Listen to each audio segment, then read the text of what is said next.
L'autre question est où? Ah, je prends celle-ci et puis je veux prendre celle qui est en ligne. Sinon, les bien-aimés en ligne auront l'impression qu'ils ne font pas le culte avec nous. Merci pour la parole. J'ai une question et deux petites sous-questions. La première est celle-ci.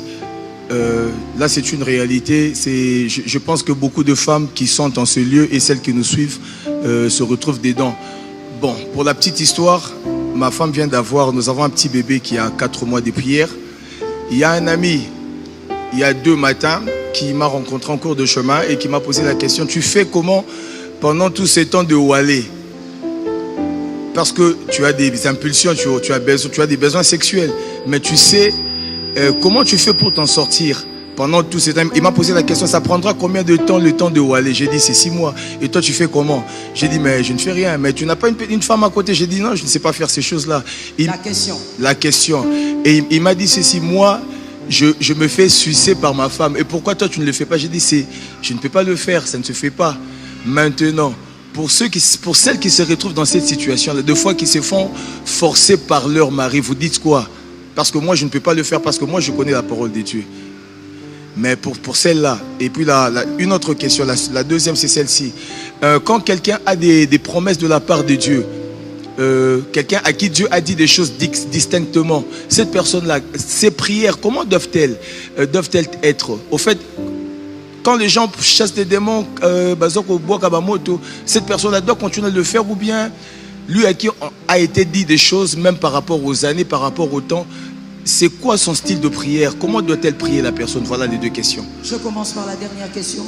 Comment une personne, on acclame l'intelligence, une personne qui a les promesses du Seigneur, Dieu te précise, en 2023, le 29 2023, tu vivras ça. Comment elle doit prier? Quand on déclare béni, envoie le feu, quelle est son attitude? La personne doit savoir. Je voudrais la prophétie d'un homme. Là derrière, répondez bien. La prophétie d'un homme. Alors c'est ta question, écoute bien. Je voudrais préciser ici, quand on a reçu des promesses claires et précises du Seigneur, même accompagnées de plusieurs prophéties, ce qui amène l'accomplissement, ce n'est pas la prière. C'est une instruction qui est toujours cachée dans la prophétie. Et généralement, l'instruction n'est pas attachée à la prière. Généralement, l'instruction est attachée à quelque chose que vous devez faire. Par exemple, toi, tu vas commencer chaque jour à donner ta dîme à la personne. On s'entend? Par exemple, toi, chaque jour, tu vas commencer à prier à 5 heures du matin. Par exemple, toi, je t'interdis jusqu'à ton mariage de coucher avec une femme, avec un homme. Généralement, l'accomplissement d'une promesse est attaché à une instruction. Quelque chose à faire, mais pas la prière. Mais maintenant, par rapport à la prière, vous devez simplement écouter l'esprit qui vous conduit. Ne priez pas forcément comme tout le monde. Écoutez l'esprit, car c'est l'esprit qui sait où il vous amène. Un homme de promesse écoute le Saint-Esprit. C'est pourquoi David n'avait pas écouté les hommes, il a écouté l'esprit. Et il a tué Goliath. Clair? La première question. Une femme qui fait le Walé, et le Walé n'est pas compris forcément par tout le monde, ça veut dire seulement que c'est la période. Là, après l'accouchement, la femme doit se remettre, se reconstituer. Il y a donc le saignement pendant un temps, et puis pour certaines femmes qui ont la grâce, il y a peut-être maman ou belle-maman qui vient à la maison, qui s'occupe d'elle, qui la masse avec un peu d'eau chaude. Toute cette période-là, au fait, c'est ce que monsieur a appelé Walé. Donc, et maintenant la question est, l'homme qui est marié à une femme pendant cette période, il ne peut pas coucher avec une femme qui saigne de manière récurrente, et en même temps, la femme, le corps de la femme normalement est en train de se reconstituer. Alors, son ami lui dit comment il doit faire, parce que lui a trouvé une solution. Sa femme peut sucer. Il y a des enfants là-bas dessus. C'est ça le problème. Quand on amène les enfants, c'est comme ça. Alors, on va dire sucer. On ne peut même pas dire le bonbon, parce que l'enfant va aller dire à papa à la maison. Le pasteur avait dit, il faut, voilà. Donc, il faut même éviter de dire bonbon ou quoi que ce soit. Bref, vous avez compris. Alors, le monsieur veut savoir, est-ce que c'est ça la solution? Est-ce que c'est ça qu'il peut faire? Est-ce que... Je veux vous dire ceci. Je veux répondre directement à la question, parce que la question est, est-ce le suçage bon ou mauvais? C'est ça ou vrai ou faux? Ne fais pas le visage comme ça, je te connais, tu n'es pas sérieuse. Ne fais pas me faire le visage comme si... Yo, sérieuse, yo. Donc, en fait, la question c'est ça. La question c'est seulement de savoir si un homme marié, pendant cette période, est-ce que le suçage, en bref, est toléré ou pas? Et pas seulement pendant cette période, si les mariés peuvent le faire. Vice versa, suçage à gauche et suçage à droite. Alors, la Bible, rentrons d'abord dans la Bible, parce que je sais comment est-ce que sont les fidèles. La Bible, de manière claire, ne donne pas un verset qui interdit le suçage. Mais voici maintenant, lorsque la Bible, c'est comme la cigarette. La cigarette, il n'y a pas un verset clair qui dit ne fumez pas. Mais par contre, sans même que la Bible ne parle, l'intelligence de l'homme a parlé. Même le païen. Qu'est-ce qui est écrit sur le box de la cigarette? Voilà les gens intelligents qui sont bien allés en maternelle. Il y a d'autres qui sont ici qui fument mais ils n'ont jamais lu. On répète ça pour celui qui n'a jamais lu ce qu'il y a sur le box là. Le fabricant, ce n'est pas quelqu'un d'autre. Ceux qui fabriquent ont écrit fumer est préjudiciable à la santé. Ce n'est pas la Bible. L'homme lui-même, il a réfléchi, il a vu comment ça abîme le poumon, ça détruit, ça mène le cancer, c'est la mort. N'est-ce pas? Le suçage, c'est la même chose que la cigarette. La Bible ne dit pas de manière claire que c'est mauvais pour les mariés évidemment, parce que toi célibataire, interdiction, feu. Mais lorsque nous allons maintenant avec l'intelligence et la science, les médecins le prouvent que ces genres de pratiques amènent des maladies, beaucoup de maladies au niveau de la gorge, chez l'homme comme chez la femme. Maintenant, le grand problème, je ne suis pas médecin, je ne suis pas infirmière, mais je vous donne les informations que vous pouvez avoir un peu partout, même vous-même. Le grand problème est que quand on a une maladie qu'on a eue au niveau, dans la partie intime, ce sont des maladies comment? On appelle ça comment? Les MST. On connaît, non? Ah. Quand on a les MST et qu'on a mis la bouche là-bas, les microbes vont où? Et ici.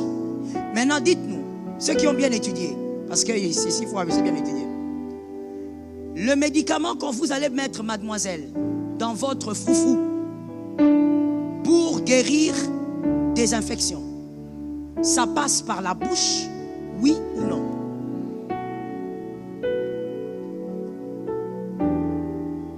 Je réponds à la question, parce que je n'ai pas entendu. Ça passe par la bouche, oui ou non? Oui.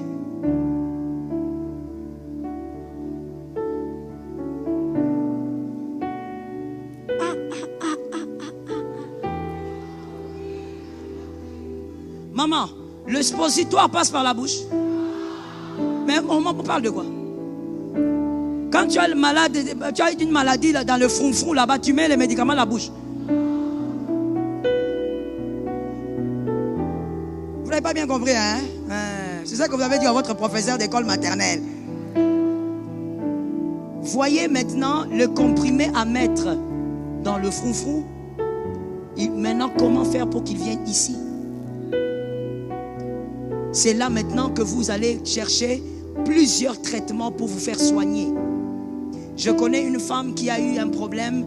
Elle a eu quelque chose qui était en train de pendre carrément comme un goitre comme ça à cause de ce genre de maladie. Trop d'infections là-bas et puis ça s'est développé à ce niveau. Le problème c'est que même ce que l'écriture ne dit pas, qu'est-ce que la science dit? Même la science démontre que ça apporte beaucoup de maladies. Toi-même tu sais quel genre. Je parle d'abord même des célibataires qui vivent dans les péchés. Parce que je sais que tu es là. Tu vois le gars là avec qui tu vis dans le péché. Tu as vu comment il est sale? Moi-même j'ai senti quelque chose. Arc. Dégoûtant. Il est sale comme ça. Regarde comment il est. Regarde. Maintenant, toi, je parle d'abord de mademoiselle, toi qui vis dans les péchés. Tu prends ta bouche comme ça, comme une trompette. Donc, ma réponse, elle est celle-ci. Si ça cause des maladies, il faut éviter ça.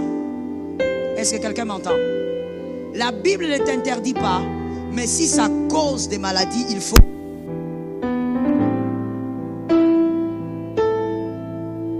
Merci.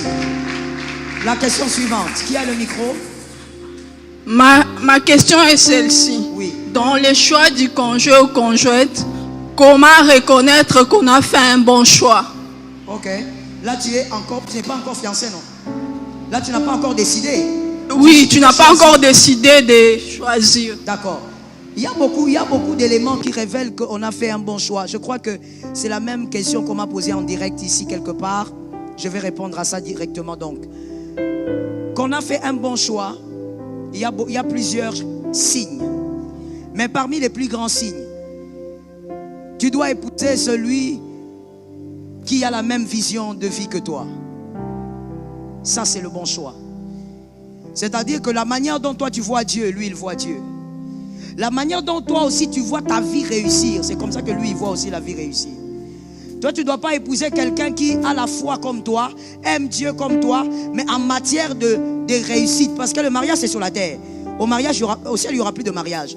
Mais sur la terre, toi tu vois que pour réussir, tu dois travailler. Lui, il voit que pour réussir, il faut commencer à quémander auprès des oncles de la famille et auprès des oncles députés. Tu vas où avec lui? Vous n'avez pas la même vision, vous allez échouer. Donc, je me limite à dire, ayez la même vision avec la personne que vous choisissez. Que ce soit spirituellement, que ce soit par rapport à la perception de la vie. Que Dieu vous aide. Bientôt s'affichera à ta gauche une vidéo où Pasteur Joël Cabazlet te parle de la faiblesse sexuelle.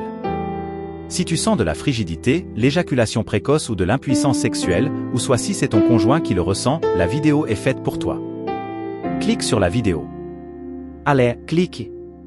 Tu reviendras me dire merci.